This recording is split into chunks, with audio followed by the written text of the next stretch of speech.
வணக்கம் மக்களே. இன்னைக்கு நம்ம மார்க்கெட்ல நல்ல ஒரு வளட்டைல் பார்த்தீங்கன்னா இருந்துட்டு வந்துட்டுருக்கு. ஓப்பனிங் நெகட்டிவா இருந்தாலும், அங்கருந்து அருமையான ஒரு ஏற்றம் இருந்தது. பட் இப்ப திரும்ப பார்த்தீங்கன்னா நிஃப்டி 50 எங்க ஓப்பன் ஆச்சோ, அதே இடத்துக்கிட்ட வந்து ட்ரேட் ஆயிட்டு இருக்கு. கரண்ட்டா ஒரு 15 பாயிண்ட்ஸ் பாசிட்டிவா ட்ரேட் ஆயிட்டு இருக்கு. பேங்க் நிஃப்டி ஒரு 170 பாயிண்ட்ஸ் வரைக்கான இறக்கத்த டெலிவர் பண்ணிட்டு இருக்கு. இன்னைக்கு வங்கி பங்குகள் கிட்ட இருந்து சொல்லிக்கும்படியான பெர்ஃபார்மன்ஸ் இல்ல. குறிப்பா லார்ஜ் கேப் பங்குகள் கொஞ்சம் மோசமா தான், அதாவது ஃப்ளாட் டூ நெகட்டிவா தான் ட்ரேட் ஆயிட்டு இருக்கு. பட் இண்டஸ்இண்ட் பேங்க் மட்டும் பார்க்கும்போது ஒரு 2% மேலான ஒரு ஏற்றத்த இன்னைக்கு டேல வந்து டெலிவர் பண்ணியிருக்கு. ஸோ அகைன் 900 நோக்கி ஆல்மோஸ்ட் பக்கத்துல வந்திருக்கு. ஸோ விரைவில் அத டச் பண்ணுச்சுன்னா, அந்த இடத்துல ஒரு ப்ராஃபிட் புக்கிங் பண்ணணும் அப்படின்னு தான் நான் வெயிட் பண்ணிட்டு இருக்கேன். நண்பர்களுக்கு தெரியும். ஸோ வருதா அப்படிங்கிறத நம்ம பொறுத்திருந்து வந்து பார்ப்போம். அடுத்தது பார்த்தீங்கன்னா, இந்த வீடியோல நம்ம பல பங்குகள் பற்றியான அப்டேட் எல்லாம் வந்து டிஸ்கஸ் பண்ண போறோம். முதல்ல நம்ம பார்க்க போறது டிசிஎஸ் பற்றி தான். ஸோ டிசிஎஸ் இன்னைக்கு டேலயும் ஒரு நல்ல பெர்ஃபார்மன்ஸ வந்து குடுத்திருக்கு. ஆல்மோஸ்ட் பார்த்தீங்கன்னா, ஒரு 1.25% வரைக்கான ஒரு ஏற்றம் டிசிஎஸ்ல வந்து ஏற்பட்டுட்டு இருக்கு. இப்போ ரூ. 3235 கிட்ட பார்த்தீங்கன்னா ட்ரேட் ஆயிட்டு இருக்கு.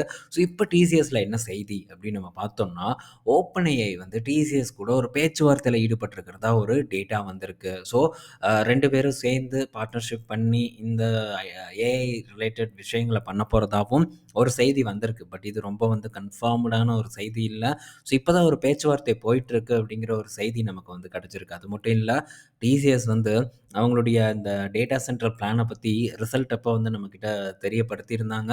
ஸோ அந்த டேட்டா சென்டர்ல இவங்க பார்த்தீங்கன்னா லீஸுக்கு எடுக்க போறதாவும் ஒரு அப்டேட் வந்து குடுத்துருக்காங்க. ஸோ இப்போ தான் வந்து அவங்க பிளானே வந்து அனௌன்ஸ் பண்ணியிருக்காங்க. இந்த டேட்டா சென்டர இவங்க கட்டி முடிக்கிறதுக்கே 2 வருஷத்துக்கு மேல ஆகும் அப்படின்னு தான் நான் எக்ஸ்பெக்ட் பண்றேன். அதுக்குள்ள பார்த்தீங்கன்னா, இந்த டேட்டா சென்டர லீஸுக்கு எடுக்கிறதுக்கு ஓப்பன் ஏஐ பார்த்தீங்கன்னா, ஒரு முந்திட்டு ஒரு செயல காமிக்கிறாங்க அப்படிங்கிற ஒரு செய்தி வந்து நமக்கு இப்ப கிடைச்சிருக்கு. பட் இது பார்த்தீங்கன்னா, டிசிஎஸ்ஸ பொறுத்தவரைக்கும் ஒரு பாசிட்டிவ் நியூஸ். பட் டிசிஎஸ் கீழ இறங்கும்போது பலரும் பயந்தாங்க. என்ன காரணம்னா, ஏஐ டிசிஎஸ்ஸ காலி பண்ணிரும் அப்படின்னு தான். பட் நம்ம அப்ப டிஸ்கஸ் பண்ணோம். ஸோ கம்பெனி அதுக்கேத்த மாரி அடாப்ட் பண்ணும் அப்படின்ட்டு. ஸோ அந்த மாரியான விஷயங்கள் தான் இப்போ நடந்துட்டுருக்கு. ஸோ ஒரு பங்கு கீழ இறங்கும்போது, ஸோ நம்ம எப்படி யோசிக்கிறோம் அப்படிங்கிறது ரொம்ப முக்கியம். அதுக்கு சிறந்த ஒரு எக்ஸாம்பிள் பார்த்தீங்கன்னா, இந்த டிசிஎஸ்ஸா வந்து இருக்கு. அவ்வளதான் முடிஞ்சிருச்சு அப்படிங்கிற ஒரு எண்ணம் ஒரு பங்கு கீழ இறங்கும்போது நம்ம மைண்ட்ல விதைக்கப்படும். பல செய்திகள் அந்த மாரி நமக்கு வரும். ஸோ அதன் மூலியமா நம்ம என்ன முடிவு எடுப்போம்னா, ஐயோ! வேண்டாம் அப்படிங்கிற ஒரு முடிவு தான் வந்து எடுப்போம். பட் அந்த டைம்ல கொஞ்சம் வந்து நம்ம மாத்தி யோசிச்சோம்னா, ஒரு நல்ல ரிசல்ட் கிடைக்குங்கிறதுக்கான ஒரு சிறந்த எக்ஸாம்பிள் இந்த டிசிஎஸ்ஸா வந்து இருக்கு. ஸோ இவங்களும் வந்து இது டேட்டா சென்டர் பண்றாங்க. ஸோ இதே தான் பார்த்தீங்கன்னா, ரிலையன்ஸ் 3 ஜிகாவாட்க்கான டேட்டா சென்டர பிளான் பண்ணியிருக்காங்க. ஸோ அதையும் வந்து கண்டிப்பா லீஸ்க்கு எடுப்பாங்க. இத வெளிநாட்டு நிறுவனங்கள் லீஸுக்கு எடுக்கிறதுக்கு முன்னாடி, ஸோ நம்ம ஊர்ல இருக்கக்கூடிய நிறுவனங்கள் அண்ட் இந்த கவர்மெண்ட் ரிலேட்டடான அ ஒரு ஆப்பரேஷனல் எல்லாம் இந்த ரிலையன்ஸ் டேட்டா சென்டர சூஸ் பண்ணுவாங்கங்கிற எதிர்பார்ப்பு இருக்கு. ஏன்னா, எல்&டியும் பார்த்தீங்கன்னா, நாங்க ஃபர்ஸ்ட்டு கவர்மெண்ட் மாரி இருக்கிறவங்களுக்கு தான் நாங்க குடுக்க போறோம் அப்படின்னு வந்து தெளிவா சொல்லியிருந்தாங்க.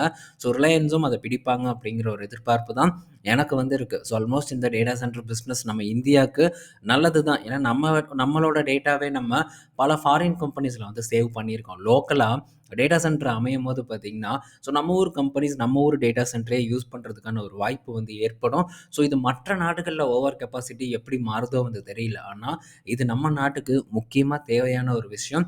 இதுல நம்ம நாட்டு நிறுவனங்கள் டிசிஎஸ், ரிலையன்ஸ் ஈடுபடுவது என்ன பொறுத்தவரைக்கும் மிகப்பெரிய ஒரு நல்ல செய்தியா தான் நான் பார்க்குறேன். ஸோ மேபி ஏஐ பபிள் நடந்தாலும் கூட, இந்த விஷயங்கள்னால நம்ம ஊர் கம்பெனிஸ் பாதிக்கப்படாதுங்கிற ஒரு கான்ஃபிடென்ட் என்கிட்ட வந்து இருக்கு. அடுத்தது டாடா பவர் கிட்ட இருந்து அப்டேட் வந்திருக்கு. ஸோ டாடா பவர் நம்ம ஆல்ரெடி வந்து டிஸ்கஸ் பண்ணோம். ஸோ இந்த முந்த்ரா பிளான்ட்ல இருந்து புரொடக்ஷன திரும்ப ஸ்டார்ட் பண்ணி, அதிலிருந்து வரக்கூடிய ஜெனரேஷன குஜராத், ராஜஸ்தான், ஹரியானா போன்ற மாநிலங்களுக்கு சப்ளை பண்ண போறோம் அப்படின்னு சொல்லியிருந்தாங்க.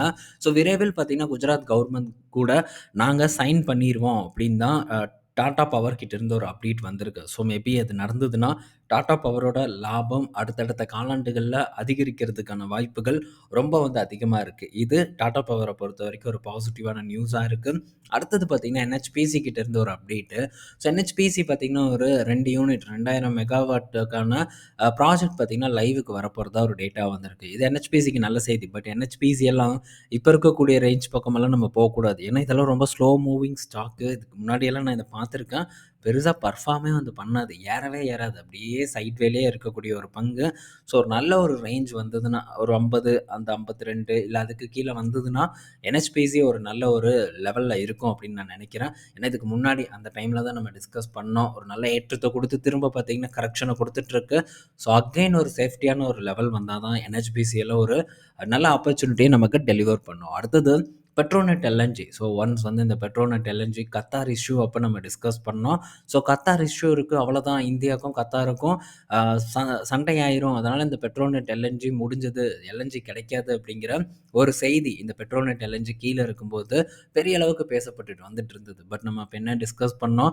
ஸோ அதெல்லாம் ஒண்ணுமே வந்து நடக்காது. இத விட்டா நமக்கு வேற ஆப்பர்ச்சுனிட்டி கிடைக்காது அப்படின்ட்டு பெட்ரோநெட் எல்என்ஜிய பத்தி டிஸ்கஸ் பண்ணோம். ஸோ அந்த அந்த பிரச்சனையெல்லாம் பார்த்தீங்கன்னா, கண்மூடி கண் தொறக்கிறதுக்குள்ள காணாம போயிருச்சு. ஸோ இப்போ பெட்ரோநெட் எல்என்ஜிக்கு என்ன ஒரு செய்தி வந்திருக்கு, அது மட்டும் இல்ல. இப்ப நல்ல ஒரு பெர்ஃபார்மன்ஸ் இன்னைக்கு டேல 4% வரைக்கான ஒரு ஏற்றத்த குடுத்துட்டு இருக்கு. ரூ. 250 வரைக்கும் ஏறியிருக்கு. என்ன செய்தின்னா, ONGC கூட ஒரு 15 வருஷம் கான்ட்ராக்ட்ட வந்து போட்டிருக்காங்க. ஈத்தேன் ஸ்டோரேஜ் ரிலேட்டடா இந்த கான்ட்ராக்ட் வந்து இருக்க போகுது. இதுக்கு ஒரு 5000 கோடி பார்த்தீங்கன்னா, இந்த கான்ட்ராக்ட்டோட வேல்யூவா இருக்கு. இதன் மூலியமா வருஷத்துக்கு ஒரு 230லிருந்து 250 கோடி கிட்ட இவங்களுக்கு எபிட்டால ஆட் ஆகும் அப்படின்ட்டும் வந்து சொல்லியிருக்காங்க. பட் இதெல்லாம் பெரிய அளவுக்கான ஒரு மாற்றத்த பெட்ரோநெட் எல்என்ஜில ஏற்படுத்துமான்னு கேட்டா ஏற்படுத்தாது. இத காரணம் காட்டி 34% பங்கு ஏறும் அப்படின்னு சொல்றாங்க. பட் எனக்கு இதுலலாம் பெரிய உடன்பாடு இல்ல. ஸோ ஓரளவு இந்த கான்ட்ராக்ட் வின் பண்ணது பெட்ரோநெட் எல்என்ஜிக்கு ஒரு பாசிட்டிவான ஒரு செய்தியா இருந்தாலும் கூட, இவங்க எக்ஸ்பெக்ட் பண்ற மாரியான விஷயங்கள் எல்லாம் நடக்கிறதுக்கான வாய்ப்புகள் ரொம்ப வந்து கம்மி. அதனால இத பேஸ் பண்ணியெல்லாம் நம்ம டிசிஷனே வந்து எடுக்கக்கூடாது. ஸோ ஒரு வாய்ப்பு நமக்கு அட்ராக்டிவா கிடைச்சது. அந்த டைம்ல நம்ம வாய்ப்பு எடுக்கணும். இப்ப இருக்கக்கூடிய லெவல்ல இது ஒரு வேல்யூ பையிங் இல்ல அப்படிங்கிறது என்னுடைய ஒரு ஒப்பீனியன். ஸோ நெக்ஸ்ட் பார்த்தீங்கன்னா, டாடா மோட்டார்ஸ் கிட்ட இருந்து ஒரு அப்டேட் வந்திருக்கு. ஸோ என்ன அந்த அப்டேட்னா, டாடா மோட்டார்ஸ் வந்து இப்போ இந்த நிறுவனத்தில இருக்கக்கூடிய அதாவது இந்த நிறுவனத்தில ஒரு கிட்டத்தட்ட 20 வருஷமா பணியாற்றிய நபரான ஜெர்ரி மெக்கவன் அப்படிங்கிற ஒருத்தர வந்து ஃபயர் பண்ணியிருக்கிறதா ஒரு அப்டேட் வந்து குடுத்துருக்காங்க. ஸோ இந்த ஜெர்ரி மெக்கவன் யாரு அப்படின்னு பார்த்தீங்கன்னா, இந்த JLRல ஸோ இந்த டிஃபெண்டர் அதுக்கப்புறம் ரேஞ்ச் ரோவர் கார வந்து வடிவமைத்த ஒரு டிசைனரா வந்து இருக்காங்க. ஸோ இந்த டிசைனிங் டீம பொறுத்தவரைக்கும் இவர் தான் ஹெட்டா வந்து பணியாற்றிட்டு வந்திருக்காரு. ஸோ இங்க மட்டும் இல்ல ஃபோர்ட்ல ஒர்க் பண்ணியிருக்காரு, ஆஸ்டான் மார்டின்ல ஒர்க் பண்ணியிருக்காரு, கிறிசலர்ல வந்து ஒர்க் பண்ணியிருக்காரு. ஸோ இந்த மாரி பல புகழ்பெற்ற நிறுவனங்கள்ல வந்து டிசைனரா இருந்த ஒரு நபர். அது மட்டும் இல்ல 2021ல பெஸ்ட் கார் டிசைனருக்கான அவார்ட வாங்குனாங்க. So Defender காருக்காக. ஸோ இந்த மாரி புகழ்பெற்ற மாடல்ஸ வந்து ஜாக்வாருக்கு அதாவது JLRக்கு குடுத்த ஒரு நபர டாடா மோட்டார்ஸ் பார்த்தீங்கன்னா, இப்போ ஃபயர் பண்ணியிருக்காங்க. இது வந்து புது சிஇஓவின் அடிப்படையில தான் இந்த ஃபயரிங் நடந்திருக்கிறதாவும் ஒரு டேட்டா வந்திருக்கு. ஸோ அது மட்டும் இல்ல, இந்த ஜாக்வாரோட இந்த டைப் 00 அப்படிங்கிற ஈவி கார் இந்த ஈவி கார டிசைன் பண்ணதும் பார்த்தீங்கன்னா, இந்த நபரா தான் இருக்காரு. பட் இந்த டிசைன் வந்து பர்சனலா எனக்கு வந்து அவ்வளோக்கா வந்து விருப்பம் இல்லாத டிசைனா இருக்கு. பட் இதே மாடல் வருமா? இங்கேருந்து ஆல்டர் பண்ணி இத லான்ச் பண்ணுவாங்களா? அப்படிங்கிறத தான் நம்ம பொறுத்திருந்து வந்து பார்க்கணும். ஸோ இத டிசைன் பண்ணதும் இவரா தான் இருக்காங்க. இது டாடா மோட்டார்ஸ பொறுத்தவரைக்கும் ஒரு பெரிய நடவடிக்கையா இருக்கு. பட் இத பேஸ் பண்ணி எந்த ஒரு மூவ்மெண்ட்டும் மார்க்கெட்ல வந்து நடக்கல. பட் இதுக்கப்புறம் யார வந்து உள்ள ஆட் பண்ண போறாங்க? ஸோ அதுக்கப்புறம் என்ன மாரியான வாகனங்கள் டிசைன கொண்டு வர போறாங்கன்னு பார்க்கணும். ஏன்னா இன்னும் டிஃபெண்டர் அதுக்கப்புறம் இந்த ரேஞ்ச் ரோவர் இதுலலாம் பெரிய ஒரு டிசைன் மாற்றமே இல்லாம தான் தொடர்ந்து வந்து வித்துட்டு வந்துட்டுருக்காங்க. ஸோ புது மாடல்ஸ வந்து இவங்க கொண்டு வரணும். ஸோ கொண்டு வரலைன்னா இவங்களுடைய சேல்ஸ் வந்து அந்த அளவுக்கு திரும்ப ஹிட் ஆகாம போறதுக்கான வாய்ப்பு இருக்கு. ஸோ அதனால என்ன பண்ண போறாங்கங்கிறத நம்ம பொறுத்திருந்து தான் வந்து பார்க்கணும். ஆல்ரெடி சேல்ஸ் பார்க்கும்போது யூரோப்லலாம் நல்லாவே வந்து குறைஞ்சிட்டு தான் இருக்கு. ஸோ நம்ம அத பத்தி இன்னொரு ஒரு வீடியோல பார்க்கலாம். என்ன அளவுக்கான ஒரு பெர்ஃபார்மன்ஸ் இவங்க வெளிநாட்டுல வந்து பண்ணிட்டு இருக்காங்கங்கிறத. ஸோ ஓவரால் பார்க்கும்போது டாடா மோட்டார்ஸ்ல எந்த ஒரு பெரிய ஒரு முன்னேற்றமும் இப்போ வரைக்கும் இல்லாம இருக்கு. கரண்ட்டா டாடா மோட்டார்ஸ் ஒரு ரூ. 350 ரூ. 355 கிட்ட வந்து ட்ரேட் ஆயிட்டு இருக்கு. ஸோ ஃபர்தரா இன்னும் கொஞ்சம் வந்து டிப் ஆகும் அப்படின்னு நான் நினைக்கிறேன். மேபி டிப் ஆச்சுன்னா அடுத்த கட்ட ஒரு ஆப்பர்ச்சுனிட்டி டெஃபினட்டா வந்து இந்த டாடா மோட்டார்ஸ்ல நமக்கு ஏற்படலாம். அடுத்தது ஸோ ரிலையன்ஸ் ரீட்டெயில் கிட்ட இருந்து ஒரு அப்டேட் வந்திருக்கு. ஸோ இப்போ ரிலையன்ஸ் பார்த்தீங்கன்னா, Flipkartல இருந்த ஒரு சீஃப் ஆஃபீசர பார்த்தீங்கன்னா, இந்த ரிலையன்ஸ் ரீட்டெயிலோட FMCG பிராண்டுக்கு சிஇஓவா வந்து மாத்தியிருக்கிறதா ஒரு அப்டேட் வந்து குடுத்துருக்காங்க. ஸோ இது ரிலையன்ஸ் கிட்ட இருந்து வந்த ஒரு அப்டேட். அடுத்தது ஓலா கிட்ட இருந்து ஒரு அப்டேட். ஸோ ஓலா பார்த்தீங்கன்னா, ஒரு 250 மெம்பர்ஸ் இருக்கக்கூடிய டாஸ்க் ஃபோர்ஸ வந்து இப்போ டிப்ளாய் பண்ணியிருக்காங்க. எதுக்குன்னா, ஸோ சர்வீஸ் பேக்லாக்க வந்து கிளியர் பண்றதுக்காக இந்த ஒரு படைய வந்து நாங்க இறக்கி விட்டுருக்கோம் அப்படின்னு வந்து ஓலா சைட்ல இருந்து ஒரு டேட்டா டேட்டா வந்து குடுத்துருக்காங்க. பட் இதெல்லாம் ரொம்ப லேட் அப்டின்னே சொல்லலாம். சேல்ஸ் எல்லாம் பார்த்தீங்கன்னா, ஓலாக்கு படுத்தே விட்டது. என்ன காரணம்னா, சர்வீஸ் ரிலேட்டடா பல குறைபாடுகள் வந்து வந்துட்டுருக்கு. அத வந்து இவங்க பக்காவா சரி பண்ணலங்கிற ஒரு கம்ப்ளைண்ட் பெரிய அளவுக்கு சோஷியல் மீடியால வந்து ஸ்ப்ரெட் ஆயிட்டு தான் இருக்கு. ஓலா எப்படி இப்போ போயிட்டுருக்குன்னா, ஓலா, ஏத்தர் அப்படிங்கிற ஒரு சண்டையே வந்து ஓடிட்டுருக்கு. அஜித், விஜய் சண்டை மாரி இப்படி ஒரு சண்டை ஓடிட்டுருக்கு. நான் ஒரு சேனல்ல ஒரு 2, 3 நாட்களுக்கு முன்னாடி ஒருத்தரோட வீடியோ பார்த்தேன். அது பார்த்தீங்கன்னா, ஒரு ஷார்ட் தான். அவர் ஏத்தர் வாங்கியிருக்காரு. ஏத்தர் வாங்கி 1 மாசம் கூட ஆகல. அதுக்குள்ள வண்டி வந்து ஃபுல்லா ரஸ்ட் ஆயிருச்சு. அதுவும் வெளிய மட்டும் இல்ல. பாடிய பிரிச்சு பார்த்தா உள்ள ஃபுல்லா ரஸ்ட் ஆயிருக்கு. ரஸ்ட் ஆனது விஷயத்த எடுத்து போட்டிருக்காரு. இது ரொம்ப குவாலிட்டி கம்மியா இருக்கு அப்டின்ட்டு. பட் கமெண்ட்ல வந்து கண்ட வரைக்கும் அவர வந்து திட்டு திட்டுன்னு வந்து திட்டிட்டு இருக்காங்க. ஸோ இந்த மாரி ஃபேன் பாயா வந்து பலரும் வந்து இருந்துட்டு இருக்காங்க. ஒரு பக்கம் ஏத்தருக்கு ஃபேன் பாய், ஓலாக்கு டெஃபினட்டா யாருமே வந்து ஃபேன் பாயா இருக்க மாட்டாங்க. மேபி நான் இருப்பேன். ஏன்னா ஓலா என்கிட்ட இருக்கு. என்கிட்ட நல்லாவே இருக்கு. அதனால அதுக்காக நான் போய் ஆர்க்யூ பண்ணிட்டு இருக்க போறதில்ல. அதுக்காக இந்த ஓலா வந்து உங்ககிட்ட வாங்குங்க அப்படின்னு வந்து நான் சொல்ல போறதில்ல. என்கிட்ட இருக்கு, நல்லா இருக்கு. உண்மைய வந்து நான் சொல்றேன். மேபி நல்லா இல்லன்னா நானும் கண்டிப்பா வந்து திட்ட தான் போறேன். என் வண்டி நல்லா இல்ல, ரிப்பேர் ஆயிட்டே இருக்குன்னா, எனக்கும் கண்டிப்பா மன உளைச்சல் ஆகும். அத வந்து நான் கொட்டத்தான் வந்து போறேன். பட் நல்லா இருக்கு. மேபி ஏதாச்சும் ரிப்பேர் ஆச்சுன்னா கண்டிப்பா அப்போ வந்து என்னோட மனக்குமறல்கள உங்க கூட நான் ஷேர் பண்றேன். என்ன பண்றாங்கன்னு பார்ப்போம். ஓலா இப்போ அரவுண்ட் ஒரு ரூ. 36 கிட்ட ட்ரேட் ஆயிட்டு இருக்கு. இன்னைக்கு டேல ஒரு 4.5% வரைக்கான ஒரு இறக்கத்த குடுத்துட்டு இருக்கு. ஸோ இவங்களோட சேல்ஸ் ரொம்ப பாதிக்கப்பட்டிருக்கு.